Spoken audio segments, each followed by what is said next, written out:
I'm Renee, a retired educator turned wine bar conversationalist. This is Conversations Over Wine, where wisdom is poured and stories are shared. Each week, I want us to slow down, pour a glass, talk about life's lessons, aging with intention, and what really matters as we're growing older. I'm so glad you're here. Let's begin. Well, I thought I would share what I'm drinking today while I'm recording Conversations Over Wine. I'm having a nice glass of sparkling rosé.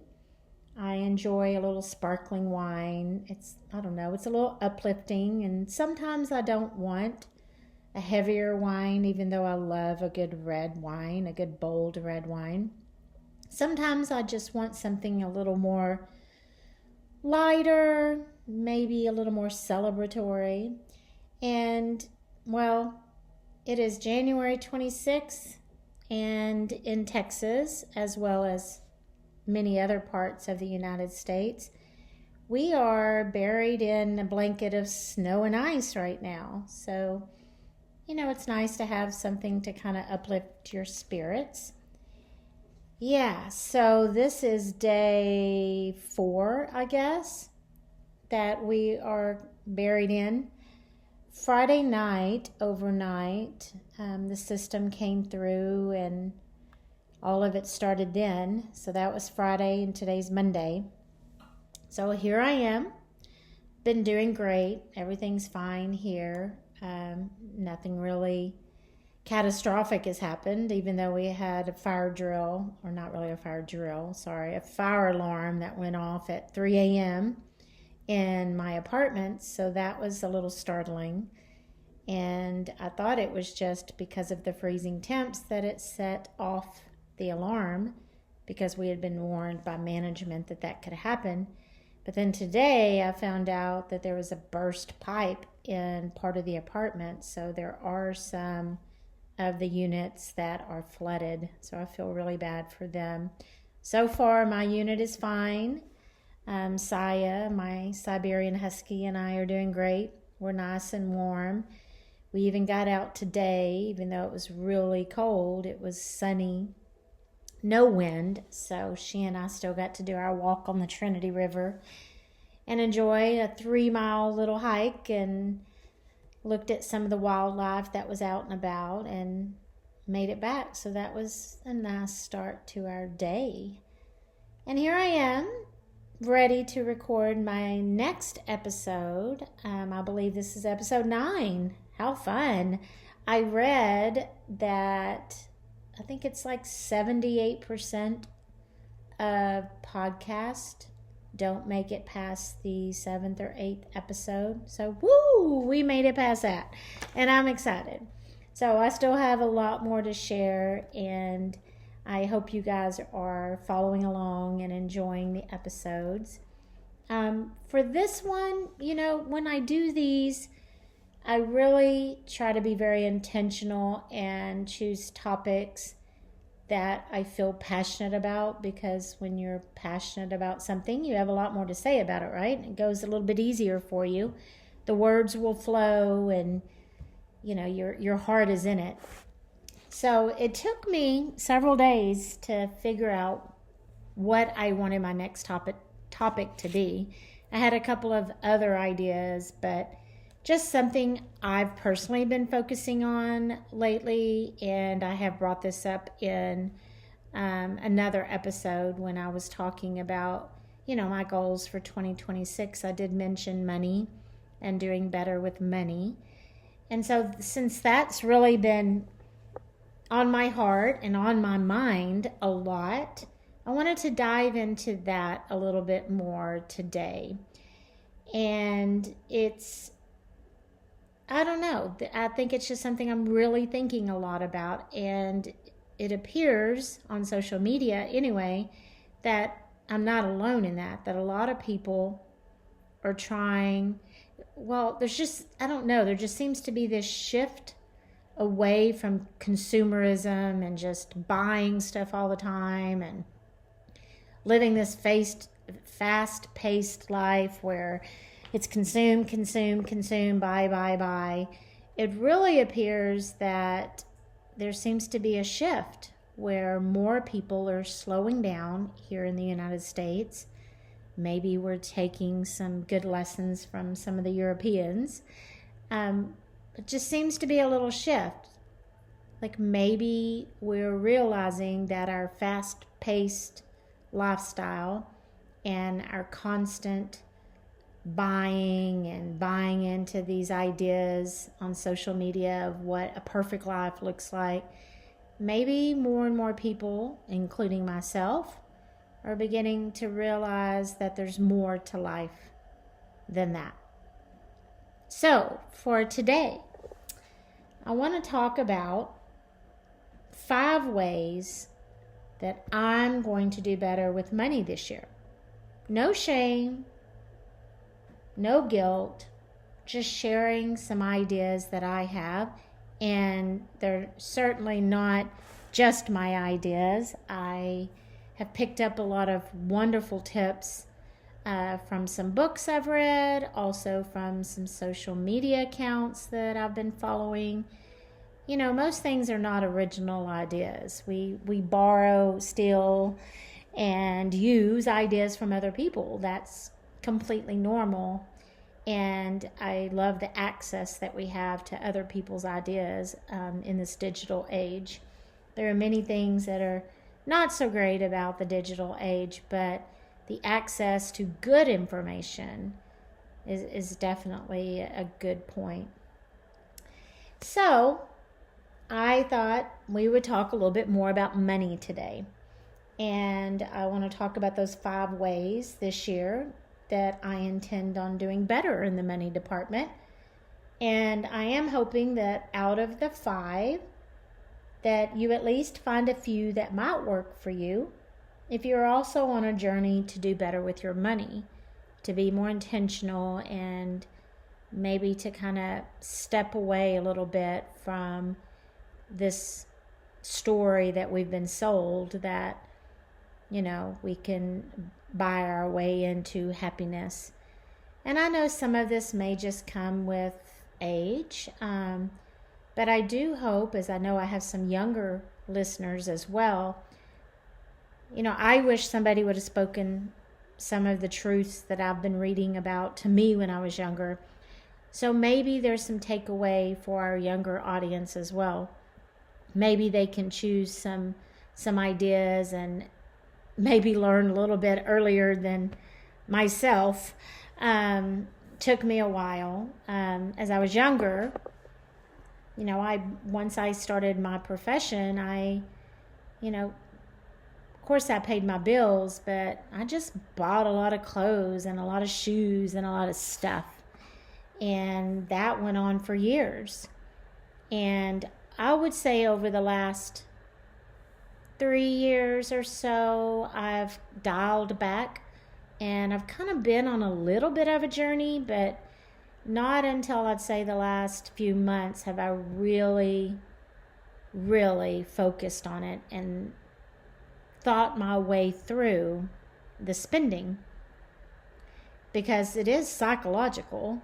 And we do, from what I've read and heard, we do get a dopamine fix when we make purchases. You know, that feeling you get when you've put all those things in your basket and then clicked buy, and that anticipation that you get of waiting for those packages to come in. Or if you shop in person, you know, let's say you make a trip to Marshall's or Nordstrom or wherever you shop, and then, you know, you're putting those things in your cart, and then you go check out, and that almost that high that you feel from making those purchases. But the thing about that high that we feel when we make, and I'm really talking right now about the unnecessary purchases. I'm not talking about when your refrigerator goes out and you have to go buy a new refrigerator, or your vacuum breaks and you need a new vacuum, or your running shoes are no longer safe to be running in. I'm not talking about those kinds of purchases. I'm speaking more of those that are really more just seeking this lifestyle or seeking this persona, and just buying to buy to get that high. I'm speaking more to that. And the thing about that is, as I have learned, is it's just like a drug or something similar. You know, you come back down. Like, you get that high from it. You get that high from that purchase. But then you get the package and you try it on, or, you know, you look at it and then it just kind of starts fading, right? I don't know. How many of you can relate to that? I know I have. Like, I've bought things or I've waited for things to come in, all excited. And then there's just kind of that almost like, well, that's not really the feeling I was expecting to get from that. Or you get the feeling and it's very short-lived because it's just a dopamine fix. And what I'm learning is that, you know, a lot of unnecessary purchases, just the consumerism, the buying endless clothes and shoes and purses or whatever your poison, that's oftentimes to fill this void. It's something we do maybe when we're bored, something we do when we're, you know, maybe stressed about something. I know sometimes late at night, people will get on their phone and then you get these ads, and gosh, we're inundated with them nonstop, right? Like, I keep having to hide ads constantly on Instagram or Facebook. They inundate us with it. And, you know, when I was growing up, we didn't have that. Like, you had to be very specific and intentional when you were buying something. You had to go into the store looking for it. Well, as we know, that's no longer true. So it's thrown in our faces all the time. And in our defense, we are inundated with it. And so we have to learn, if we want to do better and we want to spend less, we have to be aware of that and be very intentional with our strategies. So let's talk a little bit about what I'm going to do and what I have been doing and what I'm starting, all the above, just to help myself do better with money. As I've mentioned before, I am retired from my career. I retired in May 2025. It is now January 2026. But I do work part-time at a wine bar, at Salute Wine Bar in Fort Worth, Texas. It is a wonderful, warm, inviting place to be. I love working there part-time. So I work there 3 days a week. I help fill in the gap between my pension and what I need to live on comfortably. So I work there. And so I am, but overall I am living on less than I did before. So I am having to really learn to be more intentional with my money. And so this ties in with it as well, as the fact that I am semi-retired now. So I really have to track my spending a little better. So let's talk about 5 ways I'm going to try to do better this year. And again, I hope something resonates with you, or there's something that you can take away from this. Those 5 things would be: 1, spending less on clothes and shoes. 2, the automatic savings that I mentioned in my podcast episode about what I'm working on in 2026. So automatic savings. Number 3 is I do intend on learning to invest this year. Number 4, I am tracking all my spending. And number 5, being more intentional with my money. So let's get into number 1, spending less on clothes. As I did mention in that episode about my goals for 2026, I mentioned that I had set a challenge for myself about clothing, and that is that I would only buy 12 new things in 2026. So that's, give or take, one new item a month. Now, of course, if I don't do one month, I could do two the next month, or I could just still do one. So that is one way I'm going to spend less, is to not buy more than one new item per month. I will allow thrifting, but if I thrift, it has to be an item that I truly need, as in replacing another item that no longer fits as I've lost some weight, or has a hole in it or whatever. So if I thrift, it has to be good natural materials.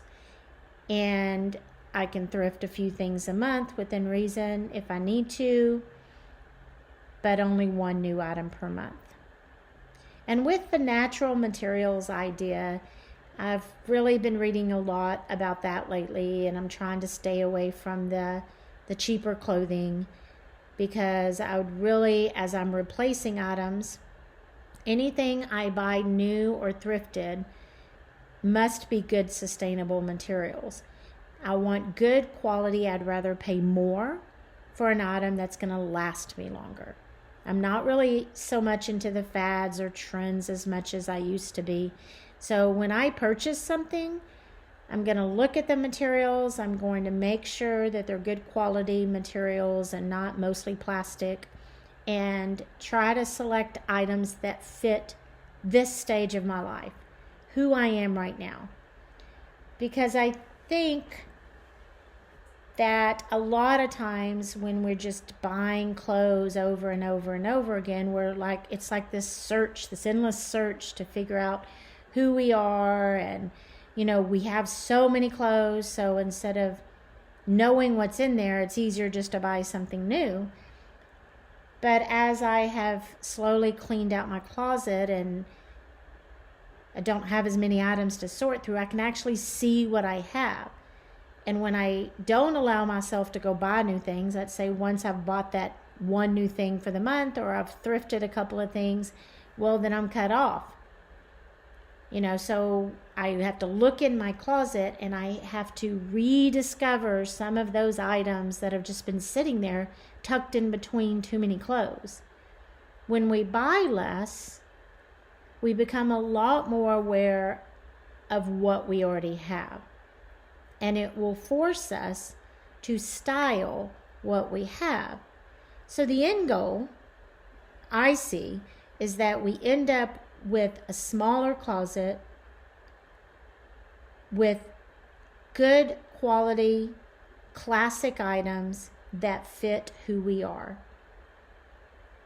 I've even seen a tip by someone I follow on social media where they take all their clothes out of their closet once they have it down to a good set of clothes, and then they style them, and they take pictures of those styles.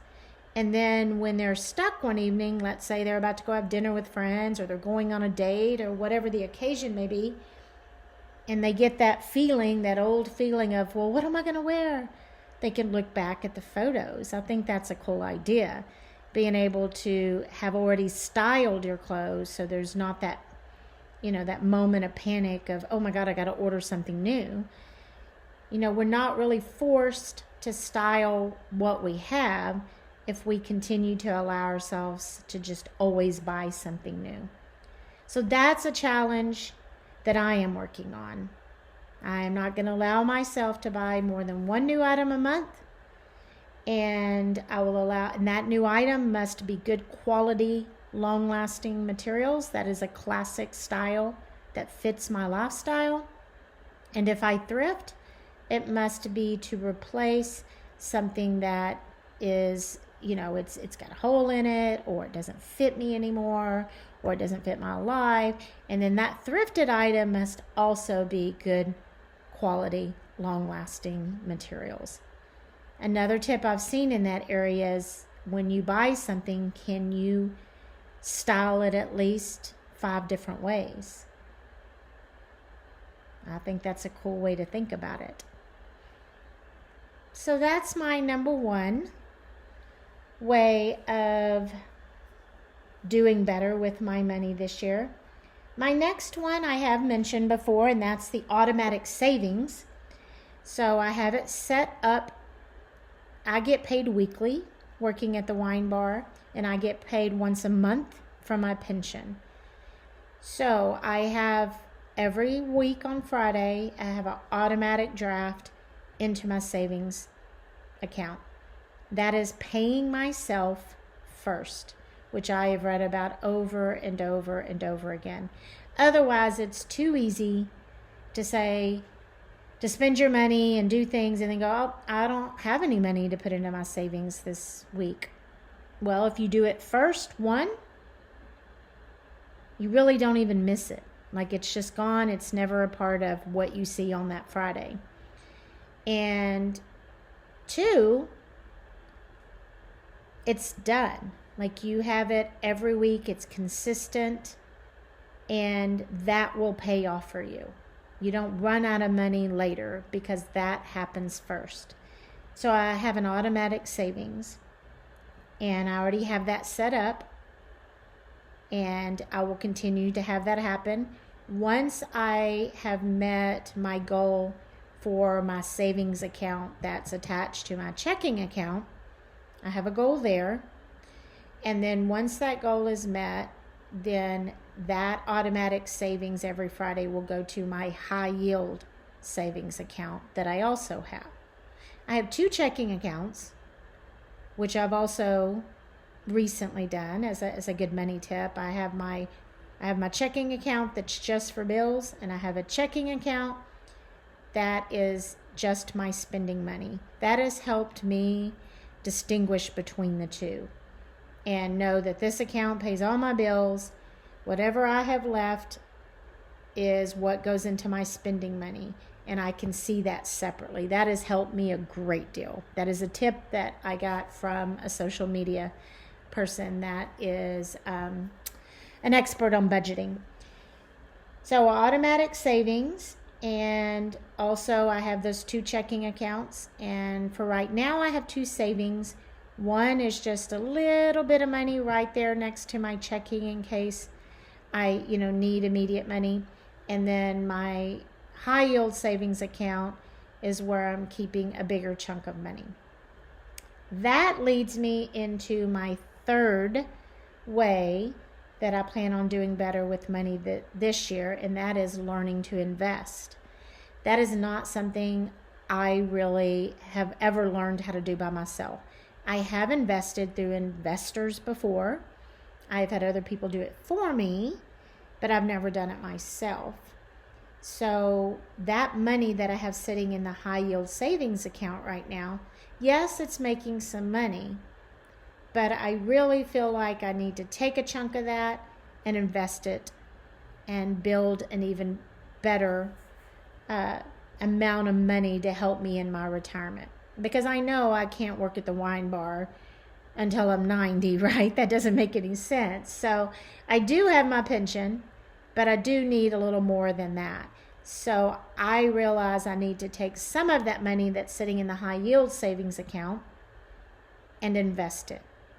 So I'm working on that piece. That's not something I really know a whole lot about. I have trusted others to do it for me in the past, but it's time that I learn to do that on my own.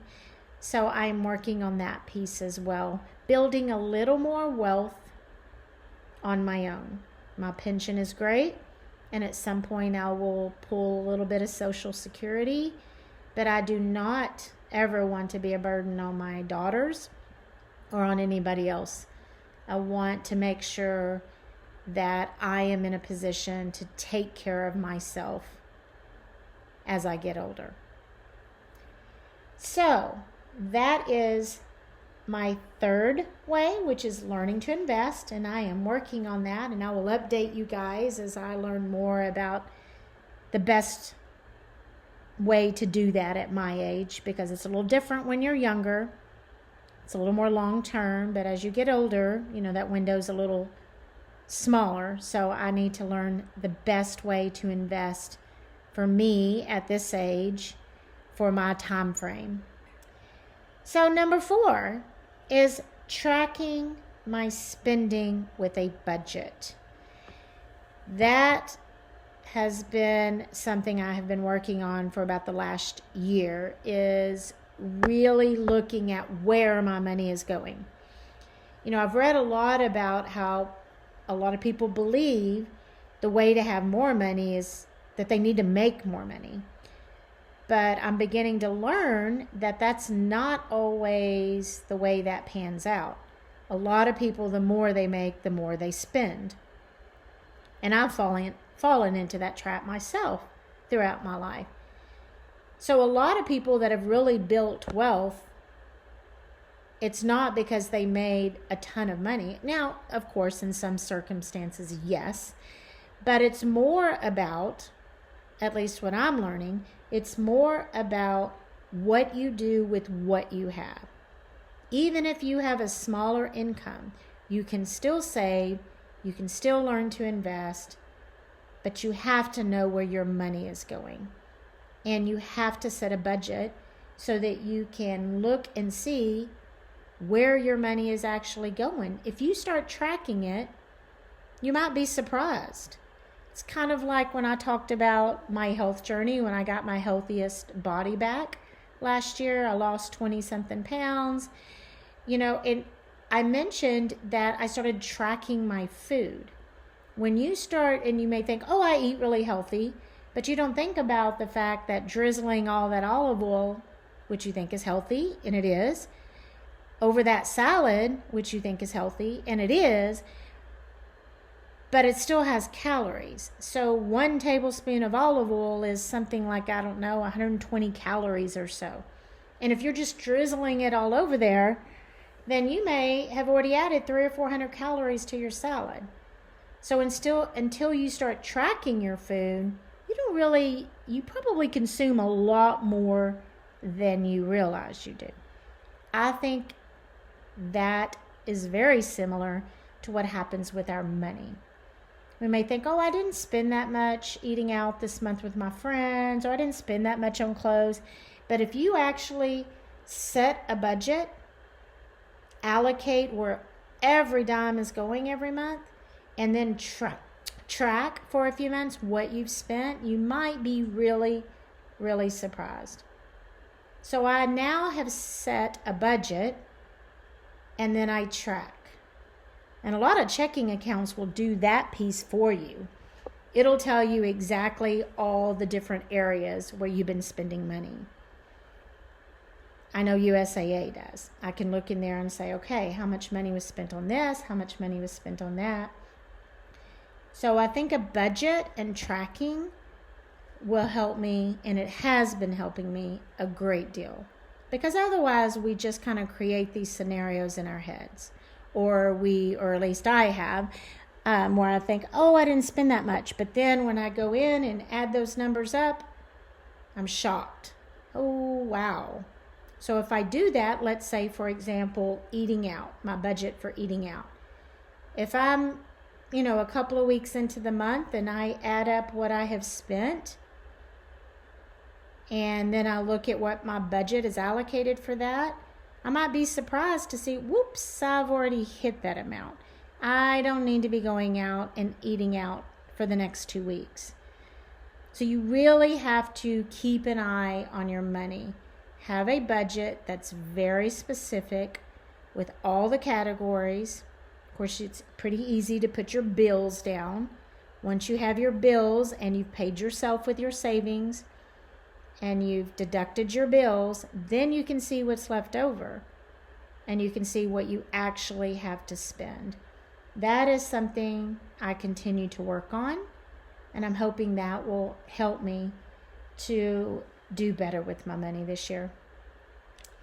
And that ties in with number 5, which is being intentional with every dollar. And that is giving a job to every single dollar in your checking account. So that means, for example, if once I pay myself, I pay my bills, and each week at the end of the week, I make sure that I haven't overspent in any areas. And then at the end of the month, if there's some money left there, well, that money needs to have a job. Every dollar needs to have a job in my account. So if there's anything extra, where does that need to go? Did I carry over a balance on my credit card? If so, that needs to be paid. Is there anything I need to pay extra on? If not, then that money can go into my savings account, or once I start investing again, that can go into investing. But give your money a job. That's something I'm going to be working really hard on this year. Being more intentional with every dime. When I think about why I'm doing all this, when I was younger, I didn't really like to talk about money, made me uncomfortable, made me defensive, all of those things, if I'm being honest. It really did.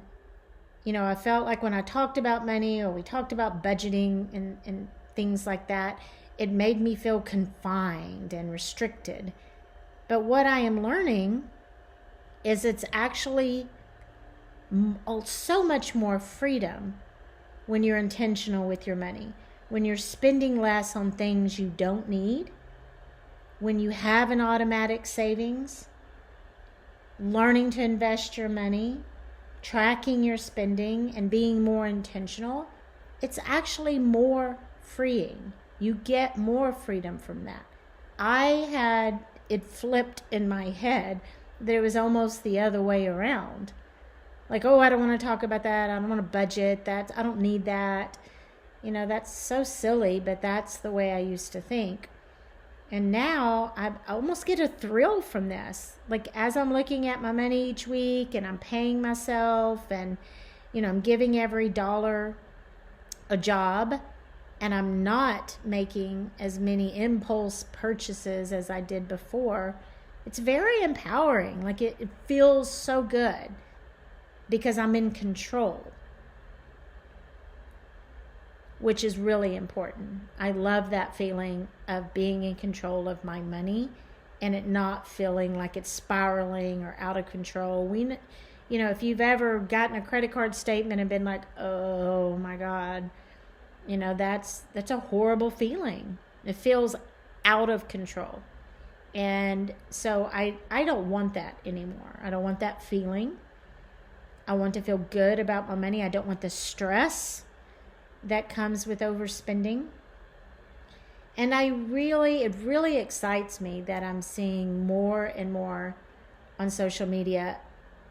It seems like more people are taking control of their spending and their over-consumerism. And one thing I've done is on social media, I've unfollowed a lot of people that were constantly doing hauls, and this Amazon haul and this Walmart haul, and it just gives you this feeling that you're always behind and you always need this or you always need that. And I just don't need that noise in my life. And if you're trying to spend less, that's something you could do as well. Take a look at the people you're following and see if they're serving your life, or are they helping you to do and be better for what your goals are. As we talked about our goals for 2026, are the people you following, are they going to help you reach those goals? Are they going to set you back? We're all influenced. We have, that's why they're called influencers, because they can influence us.